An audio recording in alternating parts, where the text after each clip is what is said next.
ፓብሎ ኤስኮባር ኣብ 1949 ኣብ ሓንቲ ሜድሊን እትበሃል ከተማ ናይ ኮሎምቢያ ተወልደ። ኣቦኡ ድኻ ሓረስታይ ኣዲኡ ድማ መምህር ትምህርቲ እዮም ነይሮም። ስድራ ቤቱ ድኻታት እኳ እንተነበሩ ፓብሎ ግን ካብ ቁልዕነቱ ትሒዙ ሓደ ዓቢ ሕልሚ ነበሮ። ንመሓዙቱ ወዲ 22 ዓመት ምስ ኮንኩ ሚልዮነር ክኸውን እየ እንተዘይኮይነ ግን ነፍሰይ ክቐትል እየ እናበለ ይዛረቦም ነበረ። እዚ ሕልሚ እዚ ግን ብትምህርቲ ወይ ብስሩዕ ስራሕ ዝመጽእ ኣይነበረን። ገና ኣብ ኮሌጅ እናተምሃረ ከሎ ኣብ ጎደናታት ዓለም ገበን ተጸምደ። እቲ ናይ መጀመርታ ስርሑ ካብ መቓብር ናይ ምዉታት ኣእማን ቶምብስቶን እናሰረቐ ነቲ ኣብኡ ዝተጻሕፈ ኣስማት ብምልምጻጽ ሓድሽ ከም ዝመስል ብምግባር ንኻልኦት ሰባት ይሸጦ ነበረ። ካብኡ ሓሊፉ ናይ ሓሶት ቲኬት ሎተሪ ይሸይጥ፣ መካይን ይሰርቕ፣ ድሓር ድማ ሃብታማት ሰባት እናጨወ ብገንዘብ ይለዋወጥ ነበረ። ፓብሎ ካብ መጀመርትኡ ርሕራሕ ዝበሃል ዘይብሉ ግን ከዓ ኣዝዩ ብልሓተኛ ሰብ እዩ ነይሩ። ኣብ መፋርቕ 1970ታት ኣብ ዓለም ሓደ ሓድሽ ነገር ተላዕለ። ንሱ ድማ ኮኮይን ዝበሃል ሓደገኛ ሓሽሽ እዩ ነይሩ። ኣብቲ ግዜ እቲ ሓሽሽ ኣብ ኣሜሪካ ኣዝዩ ተደላይነት ረኸበ። ፓብሎ ነዚ ዕድል ከም ሓደ ዓቢ ማዕጾ ናይቲ ሃብቲ ረኣዮ። ብቕልጡፍ ነቲ ካርቴል ሜድሊን ካርቴል ዝተባህለ ንዓለም ዘንቀጥቅጥ ጉጅለ ማፍያ መስረተ። ኣብ ክንዲ ብንኣሽቱ መካይን ጥራይ ዝመላለስ ፓብሎ ነፈርቲ ገዚኡ ባዕሉ ነቲ ሓሽሽ ናብ ኣሜሪካ ከእትዎ ጀመረ። ኣብ ውሽጢ ሒደት ዓመታት እቲ ካርቴል ናይ ፓብሎ ኣስታት 80 ሚእታዊት ናይቲ ናብ ኣሜሪካ ዝኣቱ ዝነበረ ኮኮይን ይቆጻጸሮ ነበረ። መዓልታዊ 15 ቶን ኮኮይን ናብ ኣሜሪካ ይሕልፍ ነበረ። እዚ ድማ ዘይእመን ሃብቲ ኣምጻሉ። ፓብሎ ኣብ መዓልቲ ኣስታት $60 ሚልዮን ይረክብ ነበረ። ኣብ ሰሙን ድማ $420 ሚልዮን ይረክብ ነበረ። መጽሔት ፎርብስ ኣብ 1989 ንፓብሎ ሓደ ካብቶም 7 ዝሃብቶሙ ሰባት ዓለም ምዃኑ ኣውጃቶ ነይራ እያ። እዚ ኩሉ ጥረ ገንዘብ ብካዝና ወይ ብባንኪ ክትሕዞ ዝከኣል ኣይነበረን። ፓብሎ ነቲ ኩሉ ቢልዮናት ዶላራት ኣብ መሬት ኣብ ውሽጢ መንደቕ ናይ ገዛውቱ ይሓብኦ ነበረ። ካብቲ ዝገርም ነገራት ናይ ታሪኹ ኣብ ዓመት ልዕሊ $2 ቢልዮን ማለት 10% ናይ ሃብቱ ብኣናፁ ይብላዕ ብማይ ይበላሾን ነበረ። ንሱ ግን ነዚ ከም ክሳራ ይቆጽሮ ነበረ። ነቲ ዶላራት ዝእሰረሉ ላስቲክ ጥራይ ንምግዛእ ኣብ ወርሒ $2500 የጥፍእ ነበረ። ፓብሎ በዚ ዝረኸቦ ሃብቱ ንገዛእ ርእሱ ሓንቲ ሃሴንዳ ናፖለስ ዝተባህለት ገዚፍ ቪላ ሃነጸ። እዛ ቪላ ናይ ገዛእ ርእሳ መዕረፍ ነፈርቲ፣ ሰውራ ዝኣክል ባህርያዊ ጫካታት፣ ከምኡውን ካብ መላእ ዓለም ዘምጽኦም ከም በዓል ጉማረን ዘራፍን ሓርማስን ዝርከቦን ናይ እንስሳታት መዕቆቢ ነበራ። ክሳብ ሎሚ እውን እንተኾነ እቶም ንሱ ዘምጽኦም ጉማረታት ተባዚሖም ንመንግስቲ ኮሎምቢያ ጸገም ፈጢሮም ይርከቡ ኣለዉ። ግን ፓብሎ ኣብ ክልተ ዝተመቐለ መንነት እዩ ነይርዎ። ብሓደ ወገን ልክዕ ከም ሮቢን ሁድ ድኻታት ዝሕግዝ ጅግና ተባሂሉ ብህዝቢ ይፍቶ ነበር። ፓብሎ ኣብ ከተማ ሜድሊን ዝርከቡ ድኻታት ብዘይገዛ ኣብ ጎደናታት ምስ ረኣዮም ሙሉእ ሰፈር ብገንዘቡ ሃኒጹ ብነፃ ዓዲልዎም እዩ። እዚ ሰፈር እዚ ክሳብ ሎሚ ባርዮ ፓብሎ ኤስኮባር እናተባህለ ይጽዋዕ። ማልያ ዘይብሉ ሜዳታት ኩዕሶ እግሪ ሃኒጹ ንቤተ ክርስቲያናት ዓበይቲ ውህብቶታት የበርክት ነበረ። በዚ ምኽንያት እቶም ድኻታት ኮሎምቢያውያን ንፓብሎ ከም ኣምልኾም ይርእይዎ ነበሩ። እንተደልዮም ኣሽሓት ሰባት ተኣኪቦም ብሂወቶም ከም ዝከላኸሉ ይገብር ነበረ።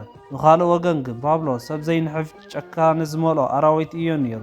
ኣብ ኮሎምቢያ ብዝኾነ ይኹን ሕጊ ይኹን ሰብ ክቋጻጸሮ ኣይክእልን እዩ ነይሩ። ሓደ ፖሊስ ፖለቲካና ወይ ፈራዲ ንፓብሎ ክቃወም እንተፈቲኑ ፓብሎ ሓንቲ መምርሒ ጥራይ እያ ነይራቶ።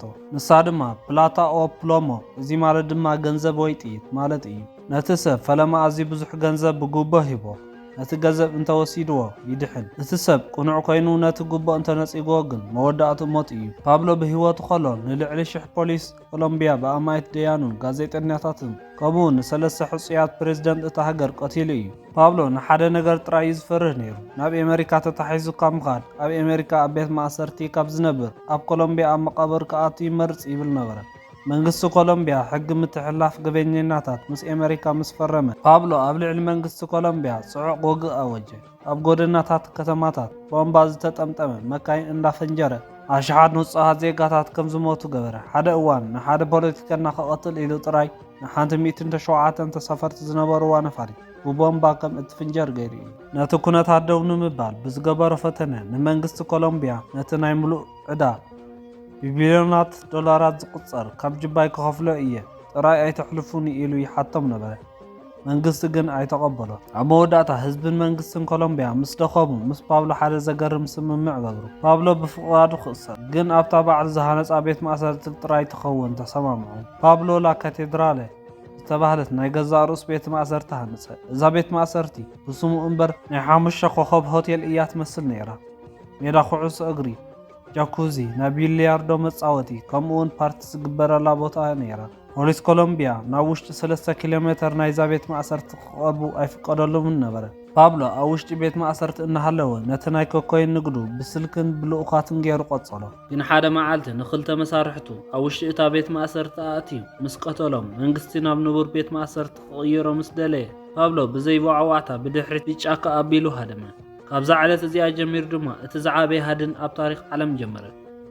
መንግስቲ ኣሜሪካ ናይ CIA ናይ DNA ፍሉያት ሓይልታት ሰደደ። መንግስቲ ኮሎምቢያ ሰርች ብሎክ ዝበሃል ፍሉይ ሓይሊ ኣዋፈረ። ኣብ ርእሲ እዚ ካልኦት ተወዳደርቲ ማፍያታት ከምኡውን ስድራ ቤቶም ብፓብሎ ዝተቆስሉ ሰባት ሎስ ፐፕስ ዝበሃሉ ሓደገና ጉጅለ ንኩሎም ኣዝማድን ኣባላትን ናይ ፓብሎ ሓደ ብሓደ ክቐትልዎም ጀመሩ። ፓብሎ ተኸበ። ካብ ገዛ ናብ ገዛ ብስውር እናተጓዓዘ ክሕባእ ጀመረ። ኣብዚ እዋን እዚ እዩ እቲ ብዛዕባ ጓሉ ዝንገር ዝገርም ታሪክ ዘጋጠመ። ፓብሎ ምስ ስድራ ቤቱ ኣብ ሓደ ኣብ ጎቦ ዝርከብ መሕቢእ ገዛ ተሓቢኡ ኣብ ዝነበረሉ እዋን ብርቱዕ ቁሪ መፀ። ማኑዌላ እትበሃል ንእሽቶ ጓሉ ድማ በቲ ዛሕሊ ክትርዕድ ጀመረት። ፓብሎ ነታ ዝፈትዋ ጓሉ ንምማቕ ዝኸውን ዕንጨይቲ ይኹን ማዕዶ ኣይረኸበን። ስለዚ ካብቲ ሒዝዎ ዝነበረ ካዝና $2 ሚልዮን ጥረ ገንዘብ ብምውፃእ ነቲ ገንዘብ ብሓዊ ኣንዲዱ ንጓሉ ኣመምቆት። ሃድን ፓብሎ ግን እናፀበበ መፀ። ኣብ 2 ታሕሳስ 1993 ፓብሎ መበል 44 ዓመተ ልደቱ ድሕሪ ምብዓሉ ንጽባሕይቱ ምስቲ ኣብ ካልእ ቦታ ተሓቢኡ ዝነበረ ወዱ ብቴሌፎን ክዛረረብ ደለየ። ፓብሎ እታ ቴሌፎን ብፖሊስ ክትጥለፍ ከም እትኽእል ይፈልጥ እኳ እንተነበረ ምስ ወዱ ዝነበረ ናፍቆት ግን ኣብታ ቴሌፎን ንነዊሕ ግዜ ከም ዝጸንሕ ገበሮ። ፖሊስ ኣሜሪካን ኮሎምቢያን ነታ ቴሌፎን ሲግናል ተጠቂሞም ፓብሎ ኣብ ከተማ ሜደሊን ኣብ ሓደ መንበሪ ገዛ ተሓቢኡ ከም ዘሎ ብልግዕ ፈለዩ። ፍሉያት ሓይልታት ፖሊስ ብቁልጡፍ ነቲ ቦታ ከበቡ። ፓብሎ ፖሊስ ከም ዝመፁ ምስ ፈለጠ ብዘይ ጫማ ብእግሩ ናብ ናሕሲ ናይቲ ገዛ ብምዝላል ናብ ካልእ ገዛውቲ ካድም ፈተነ። ኣብ ልዕሊ እቲ ናሕሲ ግን ከቢድ ናይ ተኹሲ ምልውዋጥ ተኻይደ። ፓብሎ ብጥይት ኣብ እግሩን ዝባኑን ተወቅዐ። ኣብ መወዳእታ ድማ ሓንቲ ጢብ ብየማናይ እዝኑ ኣትያ ሂወቱ ከም ዝሓልፍ ገበረቶ። ክሳብ ሎሚ ድማ እታ ንፓብሎ ዝቐተለቶ ጥይት መን ከም ዝተኮሰ ዓብ ክትዕ እዩ። ፖሊስ ኮሎምቢያ ጅግንነት ንምርኣይ ባዕልና ኢና ተኪስናዮ ይብሉ። ስድራ ቤቱን ብዙሓት ተመራመርትን ግን ፓብሎ ባዕሉ ርእሱ ከም ዝቐተለ እዮም ዝኣምኑ። ምክንያቱ ፓብሎ ብሂወት ከለኹ ኣብ ኢድ ጸላእተይ ፈጺመ ኣይወድቕን እየ ተታሒዘ ካብ ዝኸይድ ነፍሰይ ባዕለይ ክቐትል እየ ኢሉ ቃል ኣትዩ ነይሩ እዩ። ኣብ መወዳእታ ዝሃድመሉ ቦታ ምስ ሰኣነ ነታ ናይ መወዳእታ ጥይት ካብ እዝኑ ተኪሱ ርእሱ ከም ዘጥፍእ እዩ ዝንገር። እቲ ንዓለም ዘንቀጥቀጠ ልዕሊ $30 ቢልዮን ዘኻዕበተ ንሓንቲ ሙሉእ ሃገር ብራዕዲ ዝገዝአ ኣዝዩ ሓያል ሰብ መወዳእቱ ኣብ ሓደ ደሮ ናብ ዝመልኦ ናሕሲ ጥራይ እግሩ ብደም ተጨማሊቑ ወዲቑ ተረፈ። እቲ ዘኻዕበቶ $ቢልዮናት ካብ ሞት ኣይድሓኖም። ሎሚ ድማ ታሪክ ፓብሎ ኤስኮባር ብሓደ ወገን ከም መርኣያ ናይ ደረት ዘይብሉ ስስዐን ጭካንን ብኻልእ ወገን ድማ ከም መዘኻኸሪ ናይቲ ገንዘብ ኩሉ ነገር ክገዝእ ከም ዘይኽእል ዝምህር ዓብ ትምህርቲ ኮይኑ ይዝከር ኣሎ።